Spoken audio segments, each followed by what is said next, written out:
আমার ভাই বোর সাথে কি হয়েছে, আমার ভাই বোর সাথে কোনো গ্যাঞ্জাম হয়েছে কিনা, আমার ভাই বোকে আগের মতো ক্যামেরায় দেখা যাচ্ছে না কেন, ইসরাতের মামির সাথে দেখা যাচ্ছে না কেন, কি হয়েছে আমার ভাইকে, আমার ভাই বোকে ছেড়ে দিছে কিনা, সব প্রশ্নের উত্তর দিব। হ্যালো এভরিওয়ান, আসসালামু আলাইকুম। সবাই কেমন আছেন আপনারা? আশা করি কাছে এবং দূরে দেশ দেশান্তরে যে যেখান থেকে আমার এই ভিডিওটা দেখতেছেন সবাই ভালো আছেন, সুস্থ আছেন। আলহামদুলিল্লাহ, আল্লাহর অশেষ রহমতে আমিও ভালো আছি। চলে আসলাম একটা নতুন ব্লগ নিয়ে। সকাল থেকে ব্লগটা শুরু করেছি। ইসরাত অলরেডি ঘুম থেকে উঠে গেছে, প্রায় সকাল 8:30টার কাছাকাছি বেজে গেছে। এখনও আমাদের নাস্তা বানানো হয় নাই, আমার ভাই বোন এখনও ঘুমাইতেছে। আমি এসে দেখি আম্মু একা একা সব কাজ করতেছে, তো আমি ইসরাতকে রেখে এখন বললাম যে আমি তাহলে রুটিগুলো ছেঁকে দেই, যেহেতু আম্মু ভাজি অলরেডি করে ফেলেছে, আলু গাজর দিয়ে ভাজি করেছে আর রুটিগুলো বেলতেছে। আমি ভাবলাম যে সেঁকে দিলে আম্মুর একটু তাড়াতাড়ি হবে আর সবাই তাড়াতাড়ি নাস্তা করে অফিসে যেতে পারবে। ইসরাতের বাবা এখন অফিসে চলে যাবে, 8:30 বেজে গেছে। গোসল করে বের হয়ে গেছে অলরেডি। ইসরাতকে একা খেয়েছি। ইসরাতের বাবাকে বলেছি যে ওকে রেডি করে দিতে, আজকে আমি রেডি করতে পারবো না, যেহেতু শিরিন এখনও আসে নাই। তো আমি রুটিগুলো ভেজে দিই। আমার ভাই আবার ভাজি খায় না, সে হচ্ছে ডিম সিদ্ধ করে খায়, তো তার জন্য আবার এখন একটা ডিম সিদ্ধ করে দিব। তো আমার রুটিগুলো ভাজা হয়ে গেছে আর এই যে আমার ভাইয়ের জন্য ডিম সিদ্ধ করতে দিয়েছি, ইসরাতের বাবার জন্য এই যে রেডি করেছি। আর এদিকে ইসরাতের বাবা ইসরাতকে রেডি করে দিতেছে, মোজা পরায় দিতেছে। আমাদের বাসা যেহেতু অনেক ঠান্ডা, টাইলস, এই কারণে মোজা পরে হাঁটতে হয় আর বড়দের জুতা পরে হাঁটতে হয়, না হলে ঠান্ডা লেগে যাবে। এখন হচ্ছে ওরা সকালবেলা ঘুম থেকে উঠছে, এখন ওরা দাঁত ব্রাশ করবে, এই কারণে ওদেরকে চেয়ার দিয়ে বেসিংয়ের সামনে দেওয়া হয়েছে। ইসরাত হচ্ছে দৌড় দিয়ে চলে গেছে। এখন আবরাসান এখানে রাগ করে দাঁড়াইছে, আবার আবরাসান গেলে আবার ইসরাত চলে যাবে। আমার ভাই বোন কিন্তু এখনও ঘুম থেকে উঠে নাই, সে এখনও ঘুমাইতেছে। আমার ভাই চলে এসেছে, আমার ভাই এখন কাজে চলে যাবে। আমার ভাইয়েরও টাইম নেই, আজকে সবার লেট হয়ে গেছে। শীতের দিন তো সবার লেট হয়ে যায়। ইসরাত হচ্ছে কান্নাকাটি করতেছে, তাকে আগে কেন দাঁত ব্রাশ করতে দেয় না। এখন ওর বাবা কান্না থামানোর জন্য ওকে হচ্ছে সম্পাপি দিচ্ছে। সম্পাপি প্রথমে চাইছিল, তখন দেয় নাই, রাগ করে চলে আসছে, এই কারণে দিল আর কি, কান্নাটা যেন থামে। তো এখন খাইতেছে, এখন আবার আবরাসান ওর কাছে চাইতেছে, কিন্তু আবরাসান কেউ দিতেছে না। ও এমনই করে, ও কিছু ওর যেটা পছন্দ হবে ওই সেটা হচ্ছে ওর ভাইকে শেয়ার করবে না, আবার ওর ভাইয়ের যেটা পছন্দের খাবার সেটা হচ্ছে ওর ভাই ওকে শেয়ার করবে না। ছোট মানুষ তো এখনও বুঝে না ওরা আসলে, এই কারণে এমন করে। যখন বুঝবে তখন ঠিকই ভাই বোন একজন আরেকজনকে ছেড়ে হয়তো বা খাবে না আশা করি। তো এখন আমাদের কন্ট্রোল করতে হবে, দুইজনকেই বুঝাইতে হবে। অযথা একজন আরেকজনের উপরে রাগ দেখাইলে হবে না, এখন হচ্ছে বুঝানোর সময়, বুঝাইতে হবে। কারণ যেহেতু এখনও অবুঝ ওরা, তো এই কারণে। আর ওর মামি অলরেডি ঘুম থেকে উঠছে, এখন ওদের কান্নাকাটি দেখে ওর মামি ওদেরকে ডাকাডাকি করতেছে। এই যে আবরাসান দেখেন, সে হচ্ছে এখানে দাঁড়ায় দাঁড়ায় বলতেছে সম্পাপি দিতে। তো আমি ইসরাতের কান্না থামানোর জন্য ওকে কিছু জুয়েলারি দিলাম, যেগুলো দিয়ে তুমি খেলো, ভাইয়াকে একটু দাও। তোর ভাইয়াকে আমি আবার দিয়ে দিছি সম্পাপিগুলো সব খাওয়ার জন্য। কি আর করবো বলেন, একা হাতে সব কিছু সামলাইতে হয়। আমার ভাইয়ের বউ কী সমস্যা তোমাদের সাথে আজকে শেয়ার করব। আমার ভাই বউ আগে অল টাইম ক্যামেরার সামনে আসতো, তারপর ওর মামির মানে আমার মেয়ের সাথে ওর মামি, মানে আমার মেয়ের যদি দ্বিতীয় মা বলতে কেউ থেকে থাকে সেটা হচ্ছে ওর মামি। মার পরে যদি কেউ থেকে থাকে ওর মামি। ওর সব কিছু মানে আমি একদিকে ওর মামি একদিকে, এটা হচ্ছে আসল কথা। মার পরে মামি। কারণ ওর মামি ওকে এমনভাবে ছোটোকাল থেকে, আমার মেয়ে যখন 6 দিন বয়স তখন হচ্ছে ওকে আমার ভাই বিয়ে করে আনে। তো 6 দিন বয়সে যদি বিয়ে করে আনে, ও কিন্তু একদম ছোট পাইছে। আর ছোটোকাল থেকে ও মানে লালন পালন করতেছে। যেহেতু আমি অসুস্থ থাকি অল টাইমই ধরতে গেলে আমি অসুস্থ থাকি, তো তখন আমার মেয়ের দেখাশোনা হচ্ছে আমার ভাইয়ের বউ করে। এই কারণে আমার মেয়ে আমার ভাইয়ের বউ ছাড়া কিচ্ছু বুঝে না। আর আমার মেয়েকে যদি আমি কিছু বলি, আমার ভাইয়ের বউ হচ্ছে আমার সাথে অনেক রাগারাগি করে। তো বন্ধুরা দেখো, আমার ঘরটা কিন্তু সুন্দর করে এখন গুছিয়ে নিলাম। ঘরটা অনেক এলোমেলো হয়ে আসছিল, তো ঘরটা পরিষ্কার করে নিয়েছি প্রথমে, কারণ প্রতিদিনই পরিষ্কার করতে হয়। বলেছিলাম তোমাদেরকে যে আমাদের বাসায় কিন্তু প্রচুর ধুলাবালি হয়, যার কারণে বাচ্চা যেহেতু আছে, প্রতিদিনের পরিষ্কার করলে ধুলাবালিতে ড্রাসগুলো বাচ্চাদের নাক মুখে যায় না, তাহলে কিন্তু হচ্ছে একটা জীবাণু হয়, জীবাণু থেকে আরও ঠান্ডা লাগে, এই কারণে। তো আমার মেয়ে এখন তার মামির কাছে চলে এসেছে। দেখেন মামির কথা বলতে বলতেই তার মামির কাছে চলে এসেছে। তার মামিকে কোনো রকম দেখছে দরজা খুলতে, অমনি চলে এসেছে। আর মামি যদি দরজা আটকায় ঘুমায়, সে দরজা খুলে চলে আসবে তাদের। আর তার মামিও আছে, তার ঘুম থাকুক আর না থাকুক, সে হচ্ছে তার কান সজাগ থাকে কখন হচ্ছে ইসরাত এসে তাকে ডাক দেয়, এই অবস্থা। তো তার হচ্ছে এগুলো হচ্ছে ছোট নিউবর্ন বেবি। অবশ্যই এই কাপড় চোপড়গুলো দেখে, পোশাকগুলো দেখে বুঝতে পারবেন আপনারা আসলে কেন আমার ভাই বউকে কেন ক্যামেরার সামনে আনি না, না আসার কারণটা কি, এটাই আর কি। তো এটা নিয়ে আরেকটা ব্লগ করেছি, এটা অবশ্যই সামনের ব্লগ দেখতে পাবেন যে সুখবরটা আসলে কি সুখবর। আর জেন্ডারেরও একটা ভিডিও দিব, আমরা অলরেডি জেন্ডারটা জেনে গেছি, আল্লাহ ভালো জানে। আমরা যতটুকু জানছি ততটুকু আপনাদের সাথে শেয়ার করব। আর বলেই দেই আপনাদেরকে, আর কি লুকাবো, আমার ভাই বউ হচ্ছে প্রেগনেন্ট। তো আমাদের নতুন মেহমান আসতেছে, এই কারণে হচ্ছে আমার ভাই বউকে একটু চেপে চেপে রাখি, ক্যামেরার সামনে বেশি একটা আনি না। আর এতদিন কিন্তু এই কারণে আমাদের ভিডিও তেমন একটা দেওয়া হয় নাই, এই অবস্থা। তো এদিকে হচ্ছে আমার আজকে 4-5 দিন ধরে বিছানা চাদরটা উঠায় রাখছিলাম। ভাবছিলাম যে আমাদের যে ক্লিনার আছে আপু, ক্লিনার আপুকে দিয়ে ধোয়াবো, কিন্তু ক্লিনার আপু হচ্ছে গ্রামে চলে গেছে ছুটিতে, এই কারণে হচ্ছে তাকে দিয়ে ধোয়ানো হয় নাই।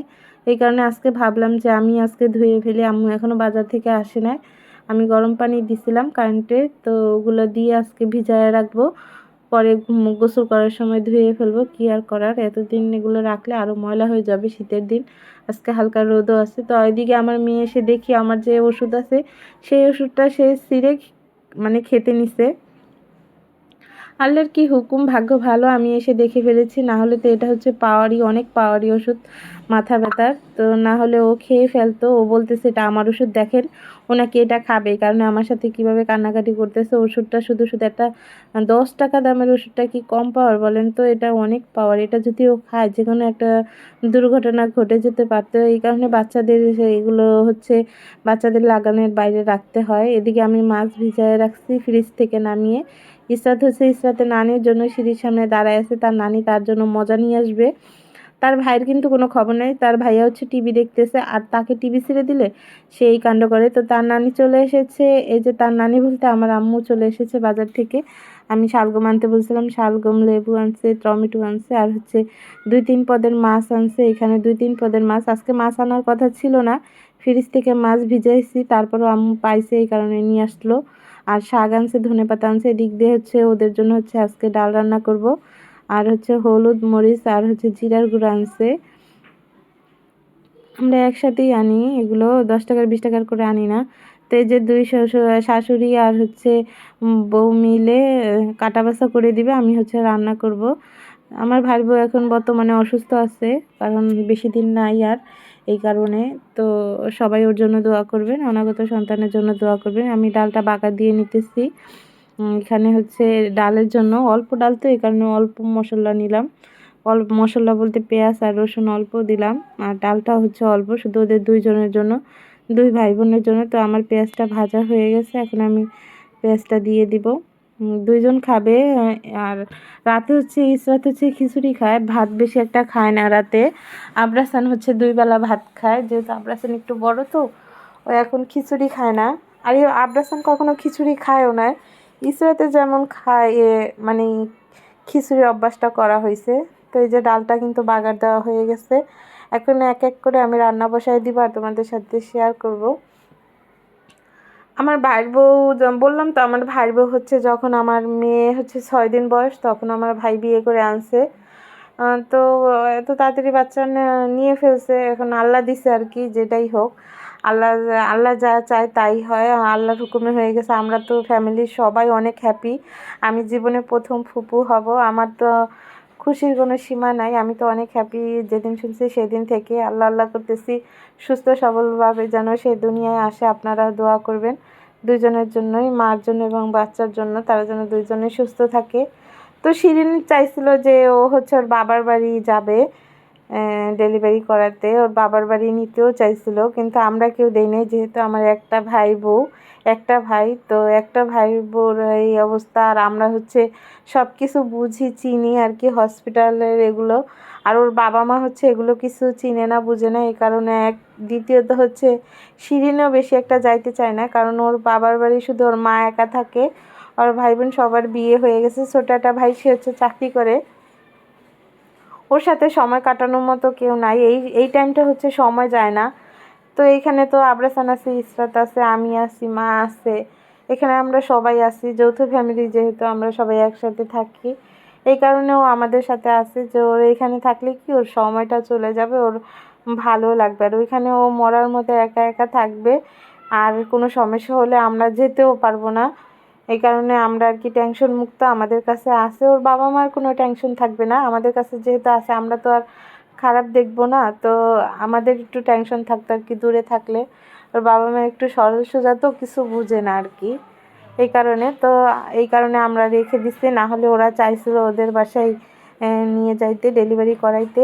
এই কারণে কিন্তু আমি কিছুদিন যাবত আপনাদেরকে ভিডিও দিতে পারতেছি না, কারণ ওকে নিয়ে একটু হসপিটালে দৌড়াদৌড়ি করতে হইতেছে, চেক আপে যাইতে হইতেছে। এর মাঝখানে আবার ওর হচ্ছে ইনফেকশন হয়ে গেছিলো, ইউরিন ইনফেকশন হয়ে গেছে, হিমোগ্লোবিন কমে গেছে, এই কারণে একটু দৌড়াদৌড়ি করতে হয়েছে, 2-3 বার করে হসপিটালে যাইতে হয়েছে, আবার ইউরিন পরীক্ষা করতে হয়েছে 2-3 বার করে। মানে এই ঝামেলার ভিতরেই আছি আর কি আপাতত।